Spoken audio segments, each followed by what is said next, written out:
بسم اللہ الرحمن الرحیم۔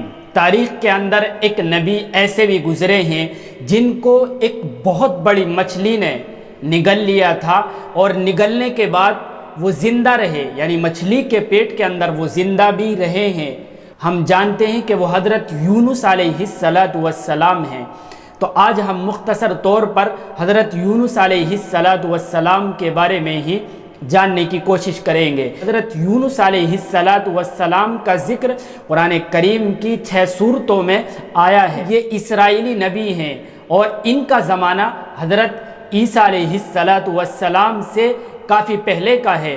جس قوم کی طرف نبی بنا کر بھیجے گئے تھے، اس قوم کی جگہ ایک شام، یعنی جس کو ہم سیریا کہتے ہیں، اور ادھر عراق ہے اور ادھر آرمینیا ہے، اس کے بیچ میں ایک جگہ ہے نینوا۔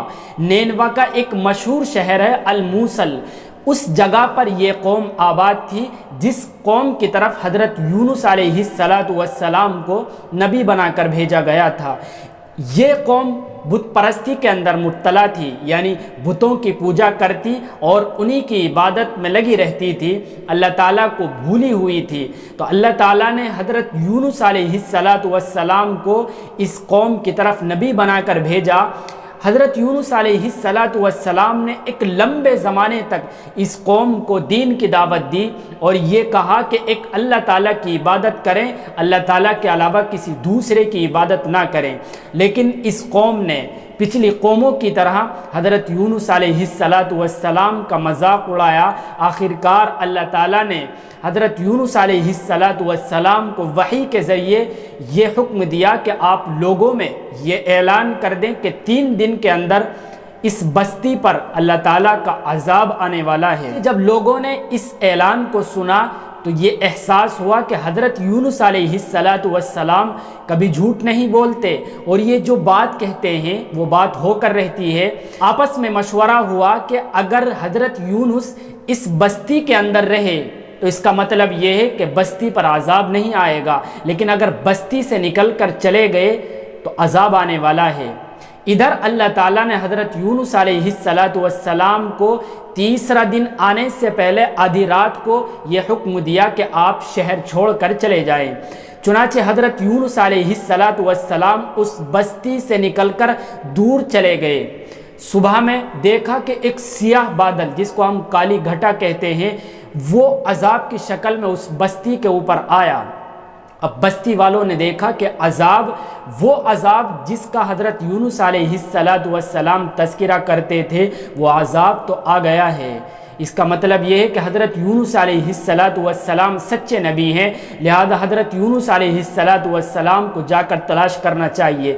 چنانچہ لوگ حضرت یونس علیہ السلام کو تلاش کرنے کے لیے نکلے، لیکن وہ نہیں ملے۔ آخر میں مشورہ یہ ہوا کہ بستی کے جتنے بوڑھے بچے عورتیں ہیں سب کو جمع کرتے ہیں اور ایک میدان میں جمع ہو کر اللہ تعالیٰ سے رو رو کر دعا کرتے ہیں اور آئندہ کے لیے توبہ کرتے ہیں۔ لہذا تمام بوڑھے بچے اور بستی کے تمام لوگ ایک میدان کے اندر جمع ہوئے، اللہ تعالیٰ سے اپنے گناہوں کی توبہ کی اور آئندہ گناہ نہ کرنے کا پکا عہد کیا، جس کے بعد اللہ تعالیٰ نے ان کی دعا کو قبول کر لیا۔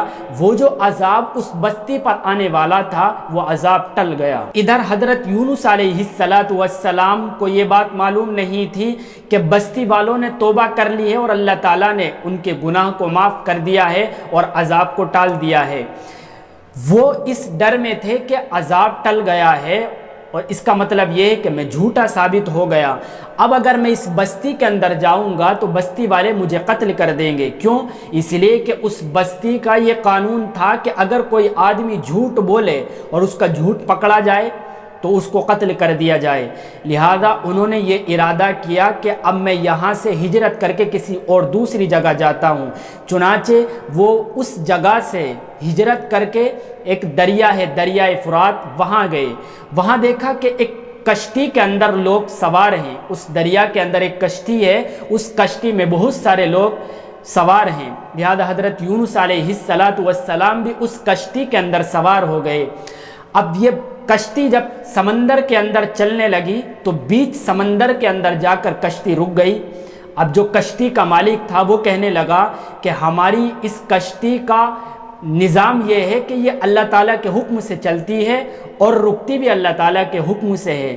لہذا اب یہ بتلاؤ کہ تم میں سے اتنے سارے لوگ ہو، کوئی اب بھاگا ہوا غلام تو نہیں ہے، لہذا اگر کوئی بھاگا ہوا غلام ہوگا تو ہم اس کو اتار دیں گے اور کشتی ہماری چلنے لگے گی۔ لہذا حضرت یونس علیہ السلام نے کہا کہ میں بھاگا ہوا غلام ہوں۔ حضرت یونس علیہ السلام کی طرف جب لوگوں نے دیکھا تو کہنے لگے کہ اتنا شریف آدمی تو ہمیں بھاگا ہوا نہیں لگتا۔ لہذا آپس میں مشورے کے بعد یہ طے ہوا کہ پرچی ڈال لی جائے، یعنی قرآن اندازی کر لی جائے، جس کا نام آئے گا اس کو ہم کشتی سے اتار دیں گے اور ہماری کشتی چلنے لگے گی۔ اس کے بعد قرآن اندازی کی گئی، حضرت یونس علیہ السلام کا نام آیا، دوسری مرتبہ بھی حضرت یونس علیہ السلام کا نام آیا، اور تیسری مرتبہ بھی حضرت یونس علیہ السلام کا نام آیا۔ آخرکار لوگوں نے حضرت یونس علیہ السلام کو کشتی سے اتارا، جس کے بعد وہ یہ سمجھنے لگے کہ میں کشتی سے اتر کر تیر کر سمندر پار کر لوں گا اور کنارے پر چلا جاؤں گا، لیکن اللہ تعالیٰ نے ایک مچھلی کو، بہت بڑی مچھلی تھی، اس مچھلی کو حکم دیا کہ وہ حضرت یونس علیہ السلام کو اپنے اندر نگل لے۔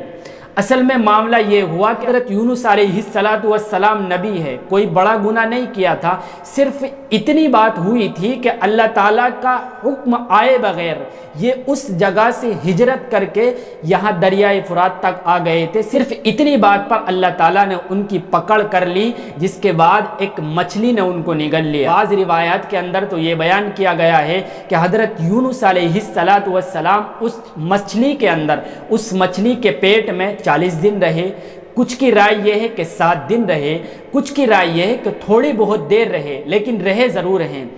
اب اس مچھلی کے پیٹ میں حضرت یونس علیہ السلام نے جب اپنے آپ کو زندہ محسوس کیا تو انہوں نے اللہ تعالیٰ سے دعا کی، اور سجدے میں جا کر اللہ تعالیٰ کے سامنے جا کر دعا کی، اور یہ دعا کی کہ لا الہ الا انت سبحانک انی کنت من الظالمین۔ یہ دعا قرآن مقدس کے اندر بھی موجود ہے۔ اللہ تیری ذات پاک ہے، تیرے علاوہ کوئی معبود نہیں ہے، بے شک میں نے ہی اپنی جان پر ظلم کیا ہے، جس کے بعد اللہ تعالیٰ نے ان کی توبہ کو قبول کر لیا۔ پھر اللہ تعالیٰ نے مچھلی کو حکم دیا کہ سمندر کے کنارے پر لے جا کر حضرت یونس علیہ السلام کو اپنے پیٹ میں سے نکال دے۔ چنانچہ اس مچھلی نے حضرت یونس علیہ السلام کو سمندر کے ایک کنارے نکال دیا۔ اس کے بعد ان کا جسم مچھلی کے پیٹ کے اندر رہنے کی وجہ سے بالکل نرم اور کمزور سا ہو گیا تھا، یعنی اس طریقے سے ہو گیا تھا جیسے کسی جانور کا کوئی بچہ پیدا ہوتا ہے، اس کی کھال بالکل نرم ہو جاتی ہے، اس کا جسم بالکل نرم ہو جاتا ہے، اسی طریقے سے ان کا جسم ہو گیا۔ اللہ تعالیٰ نے یہ کیا کہ ان کے برابر میں ایک بیل دار درخت اگا دیا، جس کے پتوں کے سائے میں حضرت یونس علیہ السلام کچھ دن لیٹے رہے، اور ایک جنگلی بکری کو اللہ تعالیٰ نے اس کام پر لگایا کہ وہ صبح کو آئے تو حضرت یونس علیہ السلام اس سے دودھ پی لیں، اور شام کو بھی آئے۔ جب کچھ دن کے بعد میں ان کے جسم کے اندر جان آئی اور تھوڑی سی طاقت آئی تو وہ اس جگہ سے اٹھ کر اپنی اسی بستی میں، یعنی نینوا کا جو مشہور شہر الموصل ہے، یعنی جس بستی پر عذاب آنے والا تھا، اپنی قوم کے پاس گئے۔ جب قوم کے پاس حضرت یونس علیہ السلام گئے تو لوگ بڑے خوش ہوئے۔ اس کے بعد تمام بستی والے حضرت یونس علیہ السلام کے ہاتھ پر ایمان لے آئے اور اللہ تعالیٰ کی عبادت میں مشغول ہو گئے اور ایک اللہ تعالیٰ کی عبادت کرنے لگے۔ اخیر میں آپ کو بتلا دیں کہ حضرت یونس علیہ السلام کی بعد میں وفات کہاں ہوئی، تو اس سلسلے میں 2 رائے ہیں۔ ایک رائے تو یہ ہے کہ جس بستی کے اندر وہ دریا سے نکلنے کے بعد میں گئے تھے، یعنی نینوا کی جو بستی تھی، اسی بستی میں ان کی وفات ہوئی۔ کچھ لوگوں کی رائے یہ ہے کہ ان کی جو وفات ہوئی وہ فلسطین کا ایک مشہور شہر ہے الخلیل نام سے، وہاں ہوئی۔ لیکن محققین نے، یعنی جو تحقیق کرنے والے ہیں، انہوں نے پہلی رائے کو زیادہ بہتر سمجھا ہے۔ کیوں؟ اس لیے کہ وہ اپنی بستی کی طرف گئے تھے اور تمام بستی والوں نے ان کے ہاتھ پر بعد میں اسلام قبول کیا تھا، اس لیے یہی رائے زیادہ بہتر معلوم ہوتی ہے۔ باقی اللہ تعالیٰ بہتر جانتا ہے۔